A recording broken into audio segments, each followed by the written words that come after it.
આવે ઓછું ફાવે છોકરીને ઘેર કેવું કે થોડું એ એમને લાગ્યા કરે એવું કશું ના હોય. વ્યક્તિ તકલીફમાં હોય એટલે છોકરો છોકરી કશું વિચારો. તમારી જવાબદારી તમારે રાખવાની.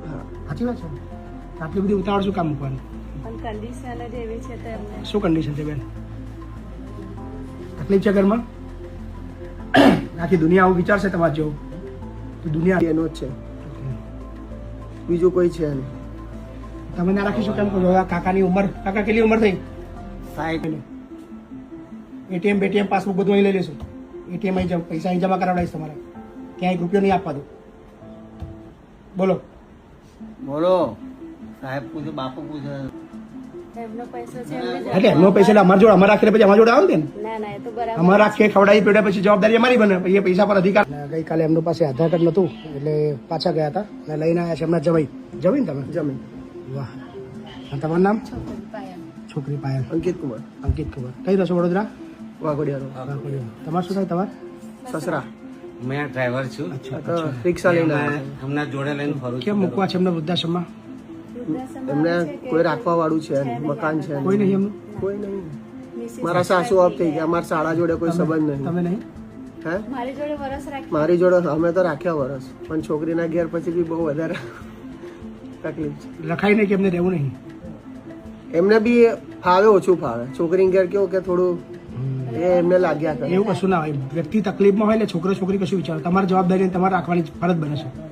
તમે કાલથી એક્સાઇટેડ એટલા બધા છો, તમે કાલથી એટલા ઉતાવળા છો કે હવે મૂકી જ દેવા છે, મૂકી જ દેવા છે. ના કાલથી એમને હું જ આવું છે કાલથી હું જોઉં છું. કાલ તમે એમને જ મૂકવા આવ્યા ને તમે હા. ત્યાંથી હું જોઉં છું. આધાર કાર્ડ ના તલાય તો બી તમને બહુ રિક્વેસ્ટ કરી કે આજે રાખો ને, હું કાલ આધાર કાર્ડ આપીશ, કાલ આધાર કાર્ડ આપીશ. સાચી વાત છે ને? હા. સાચી વાત છે ને? આટલી બધી ઉતાવળ શું કામ મૂકવાની?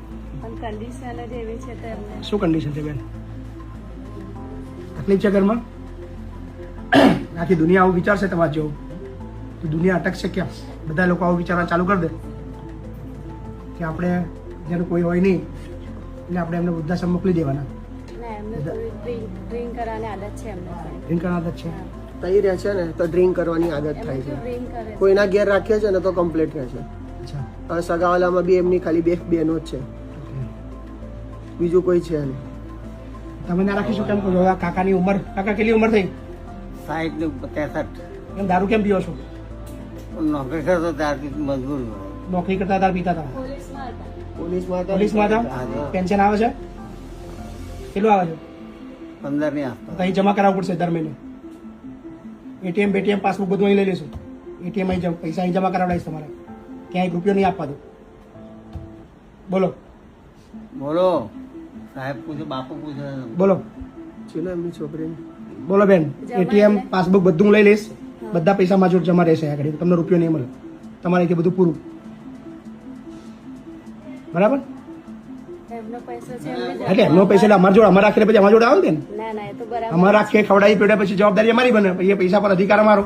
ના ના બરાબર એટલે અમે અમારા ખર્ચાની અંદર વાપરીશું. એ ના ના 15-20 હજાર બી એ તો પેન્શન એવું આવે. જ કહેતા હતા કે બરાબર ને? મકાન મેં કરીશ. બીજી આપણી છે આપણે ના કહ્યું કઈ માલિક, જમીન ઘર ભર કશું જ નહીં. કશું છે જ નહીં. ઘર તો બેંકે લઈ લીધું છે. બેંકે ફિલ્મમાં તમે છોકરા ભરોસે ના ના કોઈ વાંધો નહીં. બોલો ચાલશે ને બેન?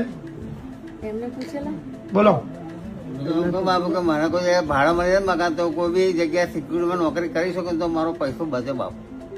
હજુ મારી ઈચ્છા તો જ છે. અચ્છા. હાજી. તો વૃદ્ધાશ્રમ શું કયા છો? નામ સાંભળ્યું તમારા વિડીયો જોયા. મફત નહીં રાખે. એમાં તો પૈસા પેન્શન આવતો પેન્શન લઈ જ લઉં ને કાકા. મફત થોડો રાખું? બરાબર જ છે કાકા. થોડો મફત રાખું તમને? ગરીબ હોય, નિરાધાર હોય ને મફત રાખું. તમારે જ્યાં 15-20 હજાર પેન્શન આવતું તો પછી મફત શું કા રાખું? 15-20 હજાર હું જ લઈ લઉં ને. બોલો પૂનદાન કરશો તો એમને જ પૂન મળશે ને. જમાઈ બોલો શું કરશું? એમને જ પૂછ્યું ને, તમે બોલો. તમે પરિવાર સાલ તો હું લઈ લઉં છું. એમને પૂછ્યું ને, એ જે કે ખરું. એ જે કરવાનું એ તો મારે ત્યાં રહે પછી મારું જ ચાલવાનું છે ને. થોડું એમનું ચાલવાનું છે. તો પણ હમણાં એમને તો પૂછી લો. બોલો કાકા. બાપુ મારે તો ઈચ્છા છે. હમ? હા કંઈક જો હવે નોકરી અહીં તો પછી રહેવું જ પડશે. એટલે પેન્શન હું લઈ લઈશ. પહેલા કહી દઉં છું તમને. પેન્શન એ જમા કરી દેશે. હા. તમારો રોજ એટલે પછી તમારું ચેકબુક, એટીએમ બધું માજો રહેશે. બરાબર? પછી કાલે એવું ના કહેતા કે કેમ બધું લઈ લીધું. બોલો રહેવું છે? હાક નાખો જલ્દી. એનો ટાઈમ બગડે છે.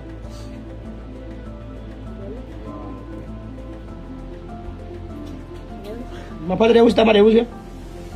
પૈસા સારા નહીં બાપુ મને. હે?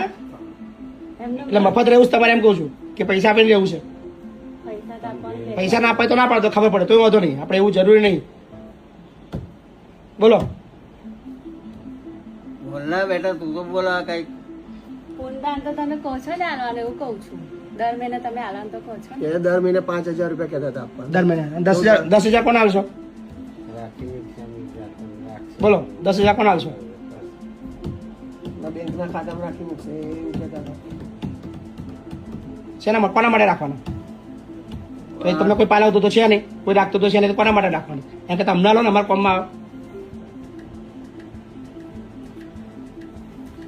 એમનો main પ્રશ્ન છે ને, drink કરે છે ને, છે બીજું કઈ problem નહીં. અમે એમને મૂકવાના બેન, એટીએમ ચેકબુક 1 રૂપિયો નહીં આલો, બધું મારી જોડે રહેશે. બોલો, તમારે મૂકવા તો આ પાડો, કે વાર્તા પૂરી કરો. હવે મફત રાખવાનું બંધ કરી દીધું અમે, હા ને? હા, પૈસા વાળો તો મફત નહીં રાખતા અમે. અત્યારે ચેકબુક એટીએમ બધું લઈશ, પછી એડમિશન કરીશ.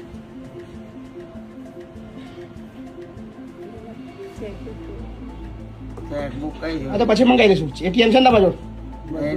એટીએમ તો છે ને? કોની જોડે છે એટીએમ? ઘરે ઘરે તમારા જોડે છે? ઘરે ઘરે હા, તમારા જોડે છે ને? પણ પછી અહીંયા જમા કરાવવું પડે એટીએમ ચેકબુક.